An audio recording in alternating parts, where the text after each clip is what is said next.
aqui do canal Geração Mestre. Já vai se inscrevendo aqui no canal, deixando seu like, porque no vídeo de hoje, como vocês viram no início, eu tô aqui neste mapa de cidade que eu estou construindo há um tempo já. Mas como vocês podem ver, ele tá bem pequeno ainda, ele nem chega perto de uma cidade grande. Porque eu tinha começado a construir ele, só que conforme o passar do tempo eu fui meio que esquecendo, deixando ele de lado, e ele acabou ficando largado lá, jogado, e eu tinha parado a construção.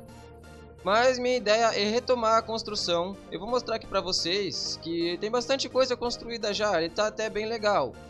Mas a minha ideia é deixar esse mapa gigante, fazer muito mais coisa nele. Como vocês podem ver, eu já comecei a construir pra cá. E minha ideia é deixar toda essa parte aqui ainda construída, construir mais prédios, mais cidades, outros bairros. E vou pedir pra vocês deixarem aí nos comentários sugestões e ideias que vocês queiram que eu construa aqui. Mais pra frente vamos trazer mais vídeos construindo outras construções, ideias que vocês deixam no comentário. Porque, como eu falei pra vocês, eu tinha meio que largado ele, então tava sem vontade de construir, de aumentar o mapa. E seguinte, galera, eu tô tentando deixar esse mapa o mais detalhado possível para que realmente pareça uma cidade brasileira aqui dentro do Minecraft. Mas como eu disse antes, ele ainda tá bem pequeno e falta bastante coisa para construir.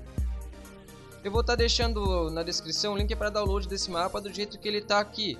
Porque quem gosta de Minecraft e quiser construir em casa também, pode ser livre para construir do jeito que quiser. Eu vou estar liberando ele para download e conforme a gente for construindo mais pra frente, eu vou estar deixando para download também. Como ele for ficando mais atualizado, maior. E meu plano é deixar esse mapa gigantesco. Fazer uma grande cidade mesmo, baseada aqui no Brasil. E galera, o vídeo de hoje vai ficando por aqui. Foi mais um vídeo para mostrar para vocês o mapa. Conforme eu for construindo, eu vou gravando vídeos para vocês das construções que eu tô fazendo. E vou estar atualizando sempre vocês de como o mapa vai estar ficando. E também vou estar deixando para download conforme a gente for construindo, ele for ficando mais completo. Valeu, falou e até a próxima.